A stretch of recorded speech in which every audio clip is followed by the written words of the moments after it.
Welcome back to another deep dive. Today, we're unpacking a truly incredible piece of source material. It's an explainer that does something super unique. It masterfully blends narrative fiction with these rigorous historical dossiers to unpack a profound civic crisis happening in Sabah, Malaysia. It's essentially operating on two levels at once, right?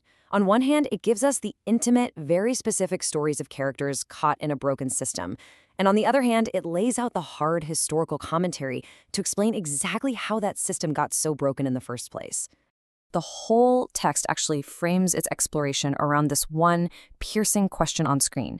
And listen, this isn't meant to be just some gentle, abstract theological thought experiment. It's an immediate, costly call to civic action. It's actively asking us to look at the massive bureaucratic and constitutional failures happening right now, and it challenges us to consider what stepping up actually costs in the real world. Okay, let's dive right into this. Here's our roadmap for today. First up, fiction meets historical reality. Second, the M63 promise. Third, the documentation spiral. Fourth, Project IC and hidden files. And finally, number 5, the Nicodemus moment. All right, kicking things off with Section 1, Fiction Meets Historical Reality. So the source anchors its incredibly dense historical narrative in some very relatable human elements. We're introduced to two specific characters who are actually completely right about the exact same civic issue, but they carry that rightness at totally different temperatures. On one side, you've got Rapia Supu. She's a 62-year-old grandmother who did everything by the book, paid her 120 ringgit for a restricted passport, and is just literally burning with righteous indignation as she watches the system fail to enforce the rules for other people. And then on the flip side, we have Daniel Evoy. Now, Daniel is a highly successful constitutional lawyer in Kuala Lumpur.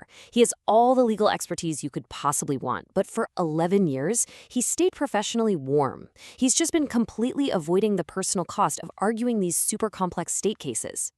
The catalyst for all of this is a WhatsApp letter Rapaya fires off at 6:54 in the morning. She writes, "Those who are watching for the keys to our house may be moving freely around us. Isn't moving freely without identification documents a violation that challenges the sovereignty of the law?" That is such a poignant quote. It perfectly captures that specific frustration of a citizen who follows all the rules, only to watch an unenforced system completely fail around her.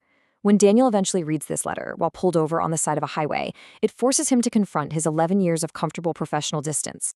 Moving right along to Section 2, the MA63 promise. To really understand what Daniel and Rapia are reacting to, we have to pivot to the historical roots of this tension. The text pulls from historical dossiers to break down the Malaysia Agreement 1963, also known as MA63. And it's absolutely crucial to grasp that this wasn't just some standard political formality. It was an international treaty. Sabah didn't just join Malaysia as an ordinary state, right? It joined as an equal founding partner with very specific negotiated safeguards that were designed to protect its unique, pluralistic character. Now, what's really interesting about this slide is how the dossier impartially charts the erosion of these promises, specifically looking at the 20-point agreement. Take a look at point 1. Initially, there was no state religion for Sabah, which was meant to protect its diverse society. But, as the dossier notes, this became contested and was changed in 1976. Point 5 guaranteed state control over immigration, which today has led to massively disputed demographic outcomes. And point 20 promised control over land and forests, which is just a recurring source of federal-state tension. The explainer makes the case that the violation of these points isn't just ancient history, it's the direct catalyst for the crisis happening today. Which brings us to Section 3, the documentation spiral. Transitioning from those historical treaties, we crash right into the devastating modern reality for hundreds of thousands of people currently living in administrative limbo. The source introduces this incredibly powerful metaphor called the documentation spiral. Basically, think of it as a bureaucratic labyrinth. It's a situation where getting a necessary document requires a prior document that is literally impossible for the applicant to get. It's this administrative trap that just completely locks generations of people out of formal society. Let's put a human face on this and see how it builds in the real world through a character named Nur Hidayah. She is 19 years old. Step 1, she was born to undocumented parents. Because of that, Step 2, she cannot obtain a birth certificate. Without a birth certificate, Step 3, she can't get an identity card, or IC. And without that IC, we hit Step 4. She is completely locked out of schools, banks, legal employment, and even basic health care. She is, for all intents and purposes, invisible to the state. And the scale of this issue, it's just staggering. The dossier estimates there are between 600,000 to a million stateless and undocumented people in Sabah right now. To put that into perspective, we're talking about hundreds of thousands of individuals living without a formally recognized existence, totally trapped in that spiral we just talked about. Let's look at how this happened in Section 4, Project IC and Hidden Files. So, to understand the systemic causes behind this demographic crisis, the source grounds us in the very real findings of the 2012 to 2014 Royal Commission of Inquiry on Illegal Immigrants in Sabah. The commission found that identity cards were indeed issued irregularly, and the system was being used way outside normal protocols. But here's the kicker. Witnesses cited receiving instructions from above. However, the commission left it completely unresolved as to exactly who gave those instructions, and they provided absolutely no clear legal pathway for reversal. The text impartially uses these historical facts to set the stage for how bureaucratic complicity works. Enter Inchik Zulkifli. He's a civil servant with 30 years under his belt who genuinely believes in his department's mission. But back in 2015, right after that Royal Commission wrapped up, he assembled a file that contained the exact documentation the commission was never shown. During a 2019 office renovation, he physically moved that sealed file to an unlabeled drawer right next to a fire extinguisher. And he kept it hidden there for 11 agonizing years, simply because the cost of revealing it under the Official Secrets Act was just too high for him personally. So what was actually inside this secret file? Well, Zulkifli estimates it contained the records of 40,000 to 60,000 irregular registrations processed in a secondary stream between 1985 and 1998.